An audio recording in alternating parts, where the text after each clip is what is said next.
Buenos días, amigos y amigas. Buenos días, los de Dios y María Santísima.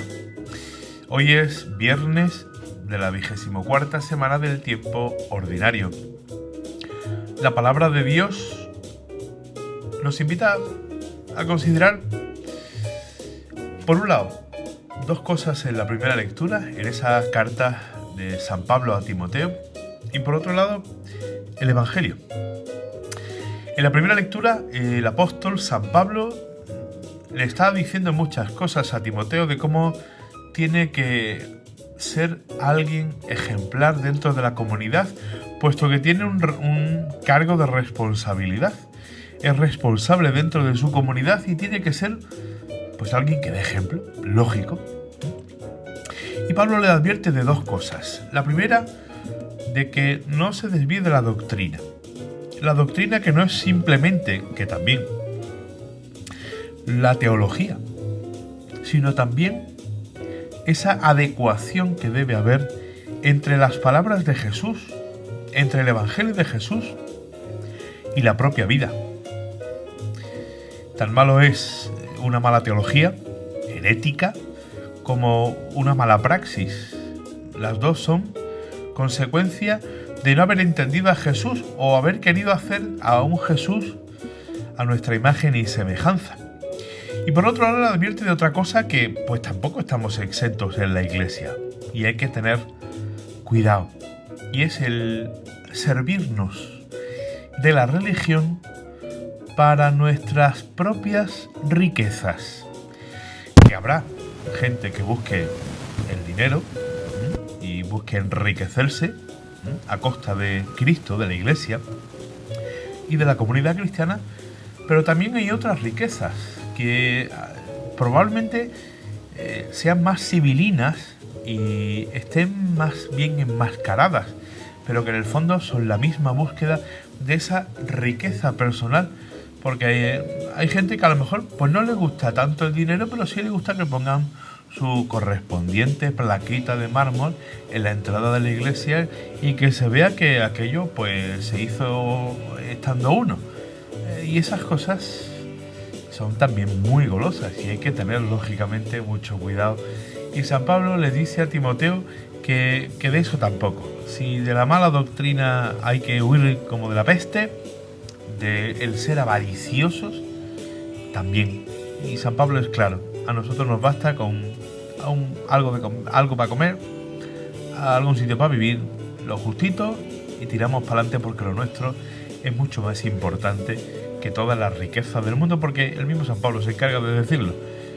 Vinimos desnudos a este mundo y nos iremos de este mundo sin nada.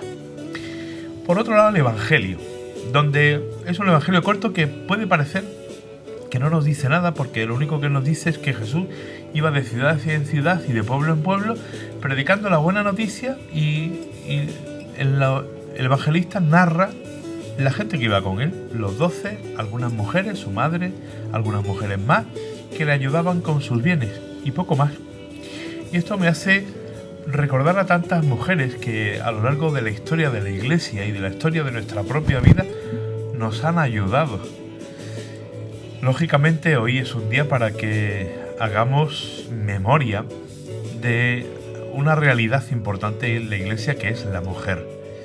Quizás a lo mejor no con ese empoderamiento moderno que, bueno, hay que verlo con tranquilidad, pero sí reconocer, bueno, pues que tú y yo hemos recibido la fe probablemente de nuestras abuelas, de nuestra madre, de las catequistas, de maestras que nos han ayudado.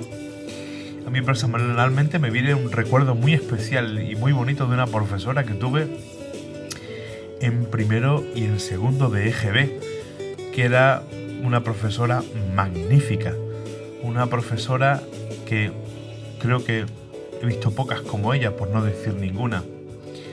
Y me viene también a la memoria mi Ana Bueno de mi alma, que me ayudó tanto cuando yo empezaba de cura en Benamargosa. Una mujer entregada a la iglesia, al colegio, a sus niños, a sus adultos, que, bueno, pues sacrificó muchas cosas en la vida por el Evangelio, por Cristo y por la Iglesia. Chapó por todas y cada una de esas mujeres que a lo largo de la historia se empeñaron en hacer crecer la Iglesia, se empeñaron en que fuese más auténtica, se empeñaron en que la Iglesia viviera aquello que predicara de verdad, ¿no? Una Santa Catalina de Siena, que fue reconocida como doctora de la Iglesia, o una Santa Teresa de Ávila, y tantas santas que a golpe de oración, de cruz, de sacrificio, de oración y de vivir el Evangelio, dieron la talla en eso de ser cristianos y vivir como Jesús, lógicamente. Así que un recuerdo agradecido a todas esas mujeres. Y para nosotros, lógicamente, es un acicate que nos invita a continuar a ser auténticos y verdaderos apóstoles de Cristo. Pues a la tarea. Buen día a todos.